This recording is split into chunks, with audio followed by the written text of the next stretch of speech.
Warhammer 40K'nın meşhur karanlığından sıkıldığınızı düşünüyorsanız bir dakika durun. Çünkü bugün anlatacaklarım 41. bin yılın kasvetli karanlığını bile gölgede bırakabilir.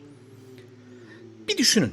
Kudüs'ün altında en kutsal mabedin derinliklerinden bir kapı açılıyor. Ama bu kapının ardında ne cennet var ne kurtuluş. Bu kapının ardında doğrudan cehennemin kendisi var. Ama işin en rahatsız edici yanı şu. Bu bir bilim kurgu senaryosu değil.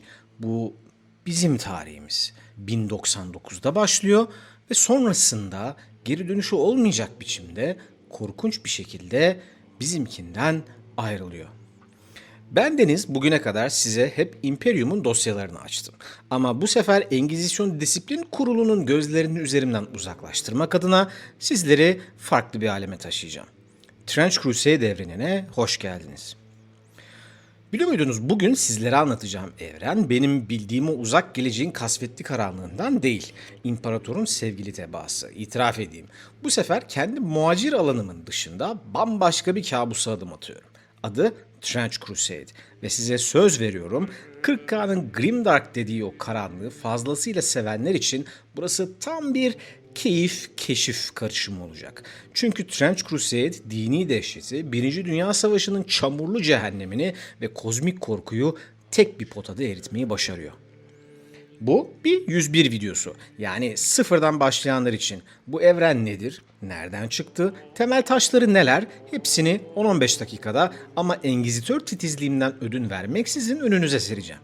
Hazırsanız siperlere dalıyoruz. Önce bir konuyu netleştirelim.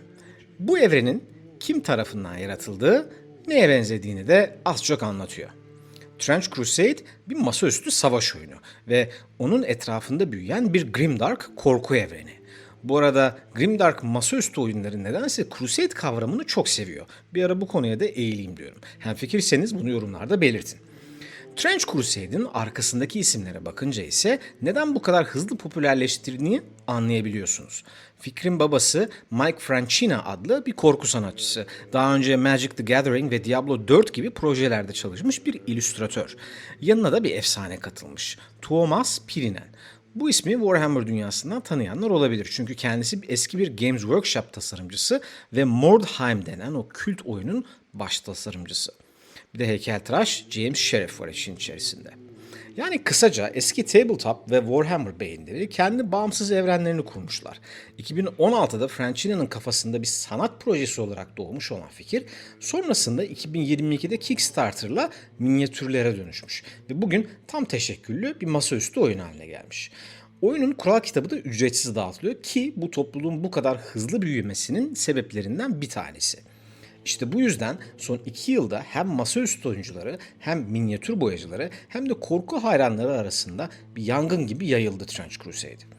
Ama bizim işimiz kurallar değil, lore. O halde asıl soruya gelelim. Bu evrende neler oluyor? Trench Crusade'in tarihi bizim gerçek tarihimizle aynı yerde başlıyor ama sonra korkunç bir şekilde ondan ayrılıyor. İşte bu evreni bu kadar rahatsız edici kılan da bu. Tanıdık bir tarih, grotesk bir what if fikriyle cehenneme sapıyor. Sene 1099. Birinci Haçlı Seferi. Gerçek tarihte de olduğu gibi Hristiyan orduları kutsal şehir Kudüs'ü ele geçiriyorlar. Buraya kadar her şey bizim bildiğimiz gibi. Sonrasında ise tarih çatallanıyor. Kudüs'ü alan tapınak şövalyeleri yani Knights Templar en kutsal mabedin altında gizli mahzenler keşfediyorlar. Ve o mahzenlerin derinliklerinde bir şey buluyorlar. Kadim, iblisçe bir eser. İşte burada insanlık için her şey değişiyor. Açgözlülükle ve yüreklerindeki zayıflıkla kör olan tapınak şövalyeleri o yadigarın fısıldadığı kutsal olmayan bilgeliğe kapılıyor ve diz çöküyorlar. Kendilerine yeni bir efendi buluyorlar. İblislerle pazarlık etmeye, akıl almaz ayinler yapmaya başlıyorlar. İşte buna ilk sapkınlık deniyor. The First Heresy. Ve bunun bedeli tarif edilemez. O yadigarın gücüyle dünyanın üzerine doğrudan cehenneme açılan bir kapı, bir cehennem geçidi açılıyor. Kudüs bu felaketle yerle bir oluyor. Ve o andan itibaren Kudüs artık cehennem ile bizim ölümlü dünyamızın birbirine karıştığı, iç içe geçtiği lanetli bir çukura dönüşüyor. Kilise orduları geri çekiliyor. Ama savaş bitmiyor. Tam tersine hiç bitmeyecek bir savaş başlıyor. Şimdi asıl dehşete gelelim. Bu kapı 1099'da açılıyor. Peki oyunun geçtiği zaman ne zaman? 1914. Yani aradan tam 800 yıldan fazla zaman geçiyor ve savaş hala sürüyor. Bitmeyen bir savaş. 40'lılara tanıdık gelecektir. Bir düşünün. 800 yıl kesintisiz din savaşı. Kilise o kutsal şehri cehennemin elinden geri almak için 8 asır boyunca Haçlı Seferi üzerine Haçlı Seferi düzenliyor. Ve bu sürede dünya tanınmaz hale geliyor. Manzara tümüyle harap olmuş. Binlerce kilometrelik çamur, siper ve krater ağıyla örülmüş. İşte oyunun ardındaki trench yani siper buradan geliyor. Ama bu sıradan bir savaş değil. 800 yılda teknoloji de bu savaşın ihtiyaçlarına göre ilerliyor ama tuhaf bir şekilde. Bir yanda Birinci Dünya Savaşı'nın o korkunç sanayi silahları var. Makinalı tüfekler, tanklar, dev topçu bataryaları hatta denizaltılar bile.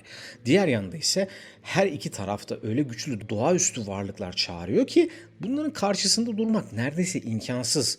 Bir hayal edin. Bir tarafta çamura saplanmış bir makinalı tüfek yuvası, hemen yanında ise cehennemden çağrılmış devasa bir iblis. Miğferli askerler ve azizler, iblisler ve mutantlar aynı siperlerde kan döküyorlar. Ve işin en umutsuz yanı şu. Bunca güce, bunca dehşete rağmen taraflar bir çıkmazda. Cephe hattı ne ileri gidiyor ne geri geliyor. Kimse kazanamıyor. 800 yıldır kimse kazanamıyor. İşte Grimdark'ın en saf hali. Sonu olmayan, anlamı çoktan çamura gömülmüş ama yine de her gün yeniden verilen bir savaş. Bu arada küçük bir tarih notu düşeyim. Çünkü bu evrenin detaycılığını sizlerle paylaşmak istiyorum. Resmi zaman çizelgesinde tek tek olayları görebiliyorsunuz. 1346'da Beelzebub'un kara kase denilen bir vebayı salması ve on milyonlarca insanın enfekte olduğu ceset savaşları. 1929'da Jeanne d'Arc'ın, evet gerçek tarihteki bildiğimiz Jeanne d'Arc, bu evrende yaşayan Aziz olarak kara kaseyi Avrupa'dan sürmesi. Hatta 1899'da kilisenin bir uzay programı bile başlatması. Yani bu evren gerçek tarihin dönüm noktalarını alıp hepsini bu cehennem savaşının içinde örüyor. Tanıdık ama çarpıtılmış. Engizisyon'un kendisini yuvasında hissedeceği türden kasvetli bir karanlık. Şimdi bu savaşın taraflarını tanıyalım. Çünkü Trench Crusade'i sıradan bir iyiler ve kötüler hikayesini ayıran şey de tam olarak bu.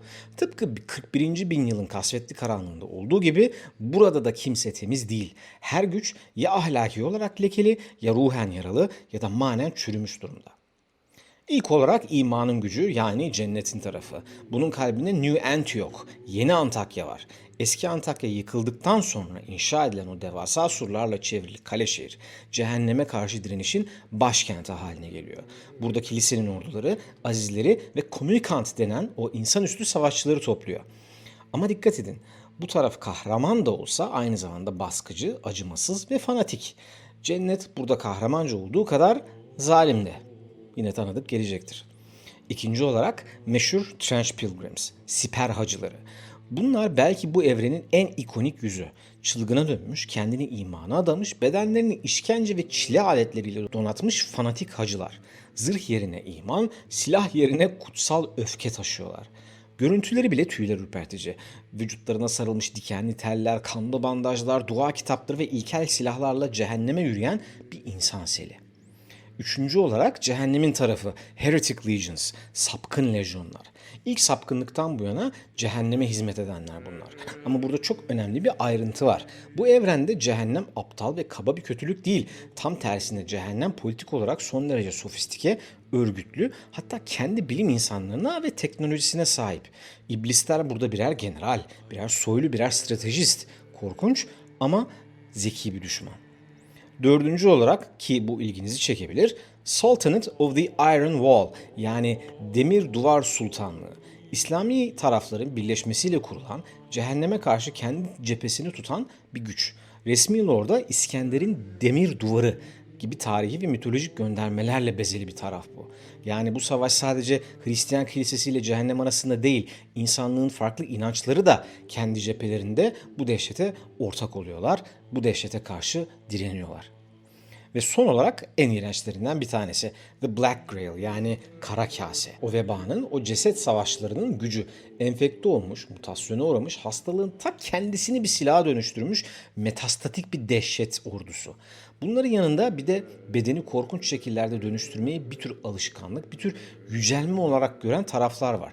Body horror, yani beden korkusunu kozmik nihilizmle birleştiren çığırından çıkmış gruplar.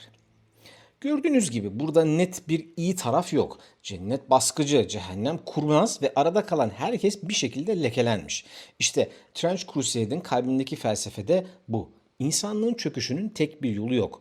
Kimi cehennemle çürüyor, kimi imanla katılaşıyor, kimi bedenini bir kabusa çeviriyor.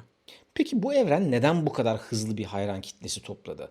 Çok kısa değineyim çünkü bir engizitör olarak bu bana da ilginç geldi. Birincisi eşsiz görsel kimliği. Dini ikonografi, Birinci Dünya Savaşı'nın vahşeti ve grotesk mutasyon bir arada. Böyle bir estetiği başka yerlerde çok fazla göremezsiniz. İkincisi lore korkuyu çok ciddiye alıyor. Bu üzerine korku teması sürülmüş sıradan bir savaş oyunu değil. Her fraksiyonun teoloji, travma ve metafizik dehşetle şekillenmiş kendince tutarlı bir dünya görüşü var. Üçüncüsü ise ahlaki muğlaklık.